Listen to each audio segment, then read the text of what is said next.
Welcome back to the Radical. This is Christian Duke, and I'm very happy that you guys are back for a brand new video, courtesy of yours truly. On the matter of comment moderation, I would just like to, for the record, establish that some of the comments were going far and beyond the lines of good taste. This is by no means censorship.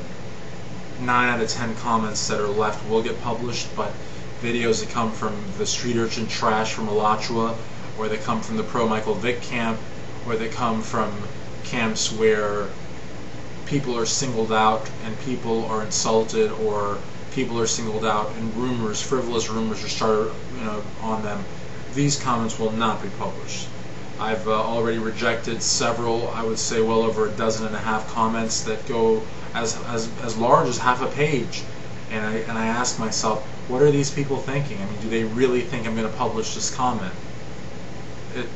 It's mind-boggling. We have another person that was using my name.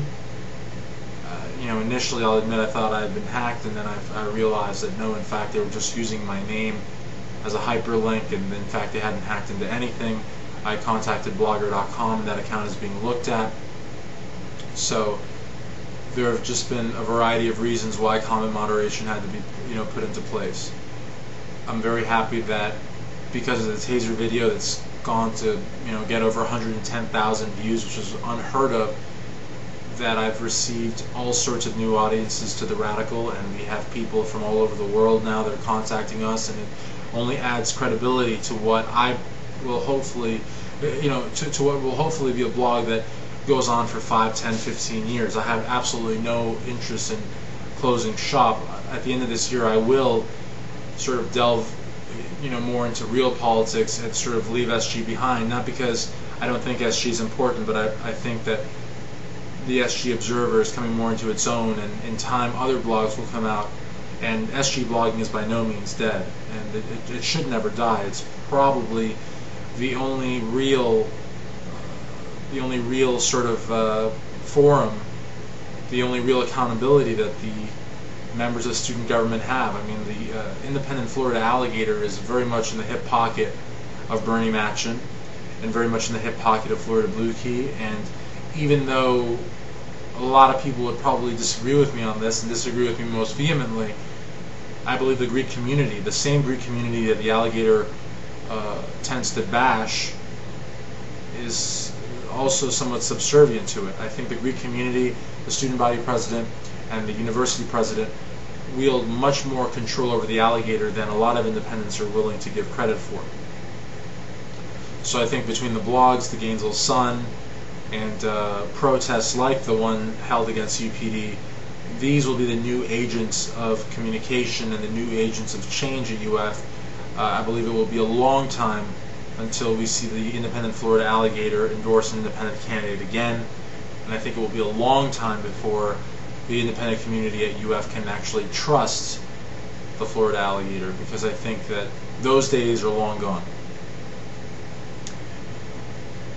As far as the political situation around the world, I will make a second video for that, but for now I would just like to say on the matter of Iran and its nuclear program that I am utterly embarrassed at the comportment of the United States government, most namely by opportunists like Rudy Giuliani, and the utter disrespect of the New York City Police Department against the president of Iran, President Ahmadinejad, who, upon his visit to the United Nations some time ago, a couple of weeks ago, this is the president of Iran, had requested permission to go to the 9/11 memorial and lay a wreath. Now this goes after former Iranian President Khatami condemned in English the 9/11 attacks on 9/11. But this is the current president of Iran who wanted to come to New York City to address the UN and wanted to pass by the 9/11 memorial and lay a wreath in the name of Iran in honor of the victims of 9/11. Now, the United States, the President of the United States did not deny this. The Congress of the United States did not deny this. The courts did not deny this. the senators didn't deny this, the mayor didn't deny this, but the New York City Police Department, a police department, denied a foreign head of state the right to pay homage to what, according to many, was an attack linked to Iran.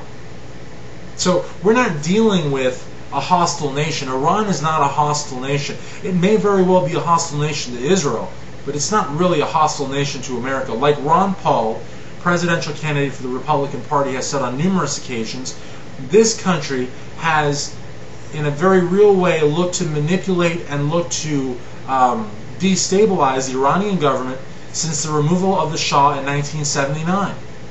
And this is a sentiment echoed widely in the Democratic Party and echoed widely throughout the halls of academia. Now, when you have the former president of Iran, who's a Muslim cleric, and the current president of Iran, who is a secularist and considered to be very socialistic and very reform-minded, when you have both of these leaders wanting to pay homage for the victims of 9/11, you would think that the United States government would welcome, this act, even if it is just merely steeped in ceremony, even if it is just sort of a ceremonial type function. It's still something. It's still, a step towards us. If we would have accepted that, as the birth of even the most minor piecemeal diplomatic exchange, maybe we would have some sort of input as far as their nuclear program and their enrichment of uranium. But we are not dealing with a country, with an administration that wants peace. The Bush administration does not want peace with, Ahmadinejad. He does not want peace with Chavez. It does not want peace with Kim Jong in North Korea. It does not want peace. If anything, it has been a war administration from the day they got in there. We've gone to war in Iraq. We've gone to war in Afghanistan. We came this close to going to war with Syria. This is not an administration that is peace-loving. So it just makes you think a little bit. It makes you wonder. And then, what I found very interesting is here an article in the Associated Press, and this really upset me here. This article is in the Associated Press by Justin Bergman. And it goes, former Israeli Prime Minister Benjamin Netanyahu, who's a war criminal, told Fox News that Ahmadinejad should not have been invited to address the General Assembly. I mean, this is a former Israeli Prime Minister who, during his rule, Palestinians, were treated as second-class citizens, and that's what they are, very similar to blacks in South Africa living in Bantustans, where Palestinians live in the occupied territories, but they're not Israeli citizens. They're not allowed to vote. They got to pay taxes, but they can't vote, and they're not citizens. What is that? And that's worse than Jim Crow. At least with Jim Crow, for every 5 black people, you had 3 citizens. In the Palestinian in the Palestinian territories, you could have 10 Palestinians. That's still not equivalent to 1 Israeli citizen. And yet you've got the former Prime Minister of Israel telling Fox News that the head of state of Iran not only doesn't have a right to enrich uranium in his country, not only does he not have a right to rule in his own country, because we all know that the Western world has been trying to destroy the Islamic Revolution in Iran since 1979, but now that a foreign head of state does not have the right to address the UN. I mean, where does the buck stop when it comes to Israeli imperialism? And how long will the United States support Israel? Why should we support a state that denies basic rights and freedoms and human rights to Palestinians, to people that have been living in occupied territories, in refugee camps for the last 3 decades, and now all of a sudden wants to deny foreign heads of state the right to address the United Nations? See, we've got a severe problem in this country. We've made some really shitty alliances. And while we complain that we've got troubles with other countries, and we claim other countries don't like us, very much like Ron Paul says, and very much like a lot of, progressives say, we've got to take some responsibility here. I mean, we have denied Ahmadinejad the right to come and lay a wreath at the 9/11 memorial, and we're in cahoots with a guy that doesn't even want it to give him the right to speak at the UN. I'm sorry.